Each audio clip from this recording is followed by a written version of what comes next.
আসসালামু আলাইকুম ওয়া রাহমাতুল্লাহ। ইমনুল ইসলামী ওয়ার্ল্ডে আপনাদের সকলকে স্বাগতম। শুরু করছি সূরা তিলাওয়াত, অনুবাদ ও শানে নজুল বিশেষ পর্ব 12।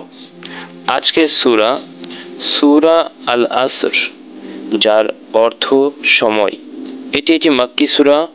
আল কোরআনের এটি 103তম সূরা, যার আয়াত সংখ্যা 3, রুকু 1। أعوذ بالله من الشيطان الرجيم. بسم الله الرحمن الرحيم. والعصر إن الإنسان لفي خسر إلا الذين آمنوا وعملوا الصالحات وتواصوا بالحق وتواصوا بالصبر। বিতাড়িত শয়তান হতে আল্লাহ তাআলার কাছে আশ্রয় প্রার্থনা করছি। পরম করুণাময় ও অসীম দয়ালু আল্লাহর নামে শুরু করছি। ওয়াল আসর, সময়ের কসম। ইন্নাল ইনসানা লাফি খুসর, নিশ্চয়ই সকল মানুষ ক্ষতিগ্রস্ততায় নিপতিত। ইল্লাল্লাযীনা আমানু ওয়া আমিলুস সালিহাতি ওয়া তাওয়াসাউ বিল হক ওয়া তাওয়াসাউ বিস সবর। তবে তারা ছাড়া যারা ঈমান এনেছে, সৎ কাজ করেছে, পরস্পরকে সত্যের উপদেশ দিয়েছে এবং পরস্পরকে ধৈর্যের উপদেশ দিয়েছে। সূরা আল আসর, যা আল কোরআনে 103তম সূরা, মক্কি যুগের প্রথম দিকে অবতীর্ণ হয়, যার মূল সারনজুল হলো সে সময়ের কুরাইশ নেতারা যখন রাসূল সাল্লাল্লাহু আলাইহি সাল্লামকে ক্ষতির মধ্যে বলতো, তাদের ভুল ধারণা খণ্ডন করতে এবং সময় ও জীবনের মূল্য বোঝাতে আল্লাহ এই সূরা নাজিল করেন। এটি ঈমান, সৎকর্ম, সত্য ও ধৈর্যের উপর প্রতিষ্ঠিত থাকার গুরুত্ব আরোপ করে। শানে নজুলের মূল কারণ কাফিরদের অভিযোগ। ইসলামের প্রাথমিক যুগে মক্কার কুরাইশ নেতা যেমন ওলীদ ইবনে মুগিরা ও আস ইবনে ওয়াইল রাসূলুল্লাহ সাল্লাল্লাহু আলাইহি সাল্লামের বিরোধিতা করে বলতো যে তিনি ও তার অনুসারীরা ক্ষতির মধ্যে আছে, কারণ তারা জাগতিক লাভ ক্ষতির হিসাব বোঝে না। রাসূল সাল্লাল্লাহু আলাইহি সাল্লামের দুঃখ এই ধরনের কথা শুনে রাসূল সাল্লাল্লাহু আলাইহি সাল্লাম বিষণ্ণ হতেন। তখন আল্লাহ এই সূরা নাজিলের মাধ্যমে তার দুঃখ দূর করেন এবং তাদের অভিযোগের জবাব দেন। এই সূরার মূল শিক্ষা হলো সময়ের শপথ।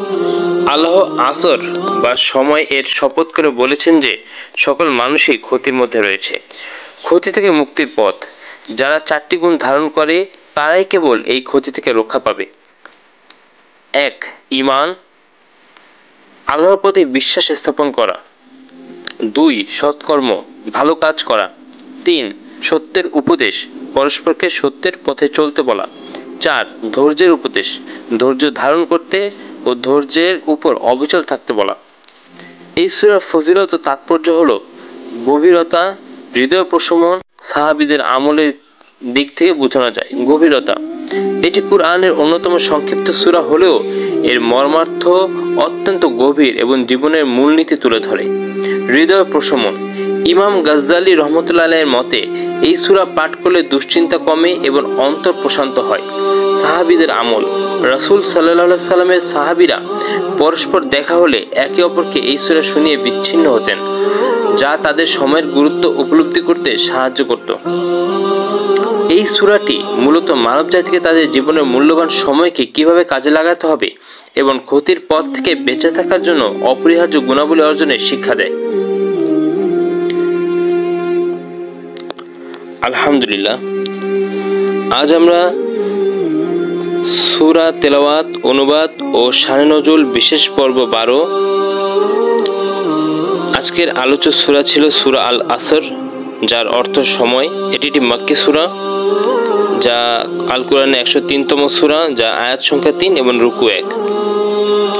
আজকের এই সূরাতে আমরা যে শিক্ষা অর্জন করলাম, যে শানে নজুল সম্পর্কে জানলাম, যে অর্থ, অনুবাদ আমরা জানলাম, আল্লাহ তাআলা এই সকল কিছু হতে আমাদের বাস্তব জীবনে শিক্ষা অর্জন করে আমল করার তৌফিক দান করুন।